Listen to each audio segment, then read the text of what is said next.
Hello friends, welcome to Tutelage Academy. SSC JE mechanical electrical civil की new recruitment 2024 का आ चुका है, जिसमें आपको eligibility criteria, exam pattern, syllabus सब कुछ आपको डिटेल में बताने वाला हूं। तो देखेंगे यहाँ पे न्यू नोटिस है जो कि फॉर्म फिल होना स्टार्ट हो चुका है 28 मार्च से। लास्ट डेट जो है 18 अप्रैल है। इसके पहले आपको फॉर्म फिल कर लेना है और इसका टेंटेटिव एग्जाम डेट पेपर 1 का जो है 4 to 6 जून को तक होगा और पेपर 2 जो है बाद में आपको नोटिफाई किया जाएगा। और ये 2 चरण में एग्जाम होने वाला है, paper 1 and paper 2। Paper 1 clear आप करेंगे तो पेपर 2 के एग्जाम में आप बैठ सकते हैं। ओके, तो देखते हैं इसमें क्या क्या इम्पोर्टेंट है। तो इतने सारे detail of post, essential qualification में सब चीज़ दिया हुआ है। जैसे बॉर्डर रोड ऑर्गेनाइजेशन है, इसमें सिविल के जेई सी है, यानी सिविल है, सिविल इंजीनियरिंग आपके होना चाहिए या फिर 3 ईयर का डिप्लोमा होना चाहिए और इसके साथ 2 इयर्स का वर्किंग एक्सपीरियंस होना चाहिए planning, execution, maintenance and civil में। एज लिमिट 30 ईयर से अनरिजर्व के लिए, बाकी SC ST PWD और OBC के लिए जो एज रिलैक्सेशन मिलता है 3 ईयर, 5 ईयर, 10 ईयर से, इसमें भी मिलेगा।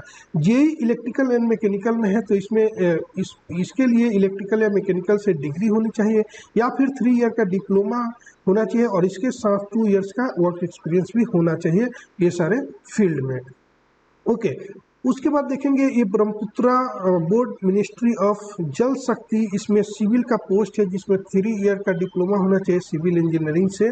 और central water commission JE mechanical है जिसमें बैचलर डिग्री चाहिए या फिर डिप्लोमा चाहिए मैकेनिकल इंजीनियरिंग से।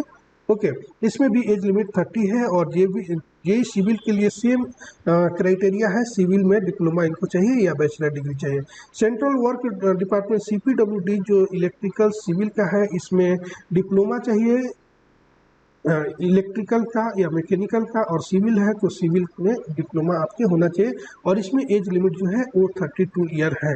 सेंट्रल वाटर कमीशन जो है जेई इलेक्ट्रिकल का, इसमें डिप्लोमा चाहिए इलेक्ट्रिकल में, सिविल है तो सिविल चाहिए आपको डिप्लोमा। ओके, एक है DGQA Naval ministry of defence जो है मैकेनिकल के लिए है, डिग्री इसमें चाहिए मैकेनिकल इंजीनियरिंग में या फिर 3 ईयर डिप्लोमा चाहिए आपको मैकेनिकल से और इसके साथ साथ 2 इयर्स का एक्सपीरियंस भी चाहिए, 30 ईयर एज लिमिट है। वैसे ही इलेक्ट्रिकल में सेम क्राइटेरिया है, डिग्री चाहिए इलेक्ट्रिकल से या फिर डिप्लोमा चाहिए इलेक्ट्रिकल से, और डिप्लोमा अगर आपका सिर्फ है तो 2 इयर्स का एक्सपीरियंस भी होना चाहिए। ओके, वैसे ही देखेंगे फराक्का बैरेज प्रोजेक्ट मिनिस्ट्री ऑफ जल शक्ति जेई इलेक्ट्रिकल के पोस्ट है। यहाँ पे क्वालिफिकेशन दिया हुआ है, डिप्लोमा चाहिए इलेक्ट्रिकल में। यहाँ पे जो है सिविल के पोस्ट में सिविल चाहिए, डिप्लोमा चाहिए सिविल में। और ministry of engineering services MES जो है सिविल के लिए, इसमें डिग्री चाहिए सिविल इंजीनियरिंग से या फिर 3 ईयर डिप्लोमा चाहिए आपको, उसके साथ साथ 2 इयर्स का एक्सपीरियंस भी चाहिए।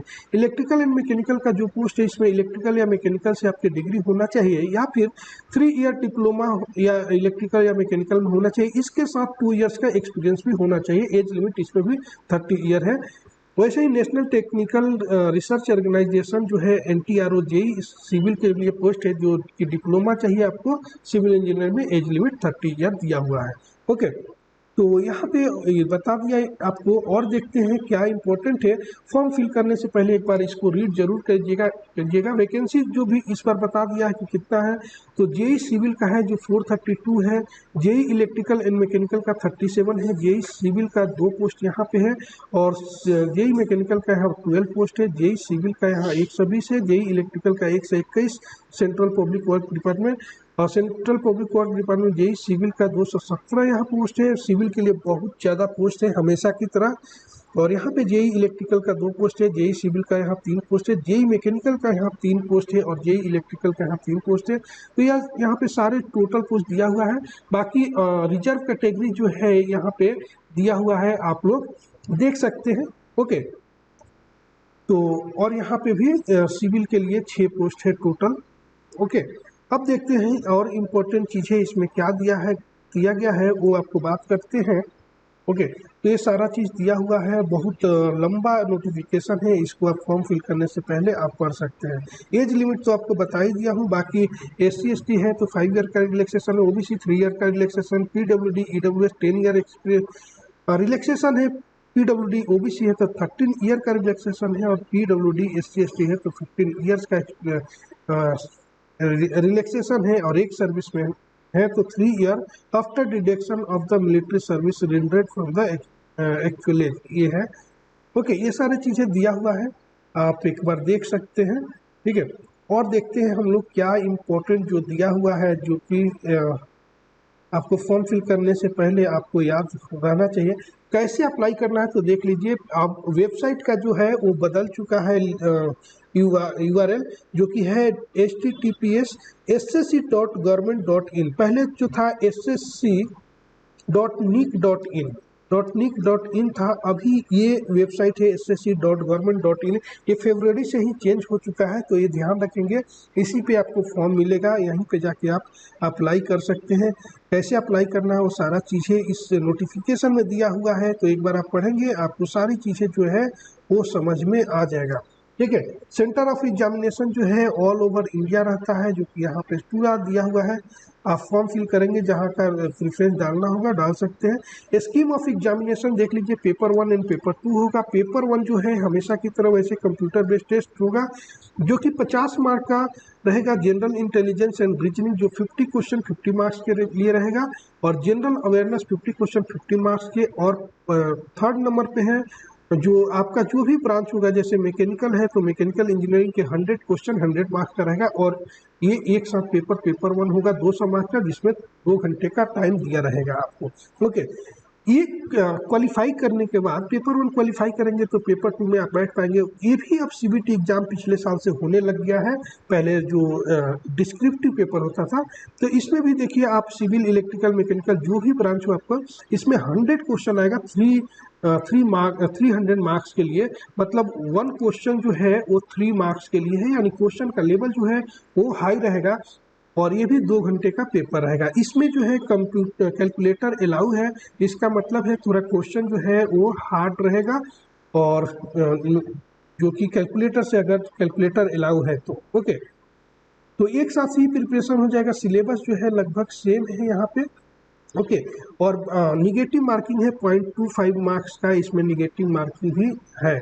ओके, पेपर जो रहेगा हिंदी इंग्लिश दोनों मीडियम में रहेगा, और पेपर 1 में आपको 1 क्वेश्चन 1 मार्क्स के लिए रहेगा, 0.25 मार्क्स निगेटिव रहेगा। और यहाँ पे पेपर 2 की बात करें तो यहाँ पे दिख नहीं रहा, बट यहाँ पे 1/4 निगेटिव रहेगा, 1/4 या 1/3 कहीं तो भी दिया होगा, देख सकते हैं। अभी फिलहाल मुझे नहीं दिख रहा है। ओके, अब बात कर लेते हैं सिलेबस का। तो सिलेबस जो है पेपर 1 का यहाँ पे दिया हुआ है, हमेशा की तरह वैसे ही जनरल इंटेलिजेंस है। इसमें क्या क्या पूछा जाएगा ये सब है, और प्रीवियस ईयर क्वेश्चन भी आपके पास होगा तो वो सॉल्व करेंगे, ज़्यादा अच्छा रहेगा। जनरल अवेयरनेस का ये टॉपिक दिया हुआ है, और उसके बाद आपका जो ब्रांच है सिविल इलेक्ट्रिकल मैकेनिकल, उसका भी सिलेबस यहाँ पे दिया हुआ है। ओके, तो आप जब भी प्रिपरेशन करें ना, पेपर 2 का सिलेबस जो दिया हुआ है उस हिसाब से प्रिपरेशन करें। तो यहाँ पे देखिए सिविल इंजीनियरिंग का सिलेबस दिया हुआ है, उसके बाद आपको दिखेगा यहाँ पे इलेक्ट्रिकल का सिलेबस दिया हुआ है, देख सकते हैं आप, डिटेल सिलेबस पूरा दिया हुआ है। और वैसे ही मैकेनिकल का सिलेबस यहाँ पे दिया हुआ है, जो हमेशा की तरह 10-15 साल से यही सिलेबस है, कुछ भी चेंज नहीं हुआ है। बट इस सिलेबस से बाहर से भी क्वेश्चन हमेशा आता है, जैसे हीट एंड मास ट्रांसफर से सिलेबस में नहीं क्वेश्चन आता है, RAC सिलेबस में नहीं है क्वेश्चन आता है। ठीक है, तो ये चीज़ भी ध्यान रखना है, प्रीवियस ईयर क्वेश्चन को आप करना है। और फ्रेंड्स, आप मैकेनिकल इंजीनियरिंग से हैं तो ट्यूटलेज एकेडमी ऐप पे आपको कोर्स मिल जाएगा, SSC JEE का मॉक टेस्ट मिल जाएगा, आप वहाँ कोर्स ज्वाइन करके अच्छे से प्रिपरेशन कर सकते हैं। तो ये सारे सिलेबस है डिटेल में। ओके, और हमारे ट्यूटलेज एकेडमी ऐप पे पूरा कंसेप्ट के साथ ही पूरा SSC JEE के सिलेबस पे ही पूरा कोर्स डिजाइन किया गया है, तो आप ज्वाइन करके प्रिपरेशन जो है वो कर सकते हैं। ओके, आगे देखते हैं क्या इम्पोर्टेंट है। तो ये सारी चीज़ें दिया हुआ है, आपको क्या क्या फॉर्म भरते टाइम एग्जाम देने जाते हैं तो उसमें क्या क्या रिक्वायर्ड होगा, वो सारा चीज़ें दिया है। पोस्ट प्रेफरेंस यहाँ पे दिया हुआ है, जैसे फॉर्म फिल करेंगे तो उस समय आप पोस्ट प्रेफरेंस दे सकते हैं। ओके, आगे देखते हैं मोड ऑफ सिलेक्शन जो है वो मिनिमम क्वालिफाइंग मार्क्स पेपर 1 और पेपर 2 के लिए अनरिजर्व को मिनिमम 30% मार्क्स लेना होगा, ओबीसी ईडब्ल्यूएस को 25%, ऑल अदर कैटेगरी यानी एससी एसटी पीडब्ल्यूडी के लिए 20% लेना होगा। लेकिन इतने मार्क्स, ये मिनिमम क्वालिफिकेशन मार्क्स है सिलेक्शन के लिए, लेकिन इतने कम मार्क्स पे कभी होता नहीं है, ये आप लोगों को भी पता है। तो मेरिट के हिसाब से ही कट ऑफ डिसाइड होगा। ओके, तो वो चीज़ों को ध्यान में रखेंगे। आगे आपको कट ऑफ भी बताने वाले हैं दूसरे वीडियो में, और कैसे प्रिपरेशन करना है आपको वो भी बताऊंगा। आप लोग जो भी एलिजिबल होंगे वो फॉर्म को जरूर अप्लाई करिए और इसका प्रिपरेशन जो है अच्छे से करिए।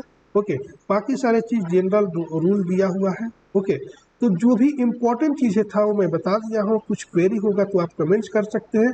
ट्विटलेज एकेडमी ऐप पे हैं तो आप वहाँ पे मैसेज भी कर सकते हैं। बाकी जो डिटेल है यहाँ पे सब कुछ दिया हुआ है। इसमें कैसे फॉर्म फिल करना है ये भी दिया है। कास्ट सर्टिफिकेट अगर आपके हैं कोई तो वो कैसे बनाना है, कैसा फॉर्मेट होना चाहिए, सब कुछ यहाँ पे फॉर्म में दिया हुआ है। ओके, तो एक बार इसको देखिएगा जरूर। और नीचे में ये भी दिया है कि फॉर्म कैसे अप्लाई करना है। यहाँ पे देखिए लिखा है follow of one time registration ने किया है। उसके बाद आपको फॉर्म कैसे फिल करना है वो दिया है। तो ये सब चीज़ें जो है आप देख सकते हैं। फिल पर्सनल डिटेल, ये सारे चीज़ें इस टाइप से आपको आएगा। ओके, और ऐसे करेंगे आपका फॉर्म जो है वो फिल हो जाएगा। ये सब चीज़ पूरा आप देख सकते हैं। बाकी इतना ज़्यादा कुछ बताने की ज़रूरत नहीं है, इतना आप लोग देख लेंगे फॉर्म फिल करने से पहले। और आप फॉर्म को अप्लाई जरूर कीजिए, और इसके हिसाब से आप प्रिपरेशन करते हैं तो बाकी कोई भी कॉम्पिटिटिव एग्जाम होता है ना मैकेनिकल इंजीनियरिंग से, वो भी इसी के सिलेबस से आपका वो क्रैक हो जाएगा, इसको अगर करते हैं तो। और प्रीवियस ईयर क्वेश्चन जो है रेगुलर अटेम्प्ट जरूर कीजिए, वो बहुत ज़्यादा फायदेमंद आपके लिए होगा। और कंसेप्ट के साथ पढ़ा कीजिए, एमसीक्यू को रट्टा नहीं मारना है। कंसेप्ट आपका क्लियर रहेगा, कोई भी क्वेश्चन किसी भी टाइप से आएगा आप सॉल्व कर लेंगे। ओके, तो और कुछ क्वेरी हो तो आप कमेंट्स कर सकते हैं। और जो भी इम्पोर्टेंट था वो मैंने बता दिया है। इस वीडियो को लाइक कर दीजिएगा और अपने फ्रेंड्स के बीच में शेयर कर दीजिएगा। नए हैं तो आप सब्सक्राइब कर लीजिएगा, और मैकेनिकल इंजीनियरिंग से हैं तो आप ऐप डाउनलोड करके वहाँ पे प्रिपरेशन कर सकते हैं हमारे Tutelage Academy app. Okay, thank you for watching this video.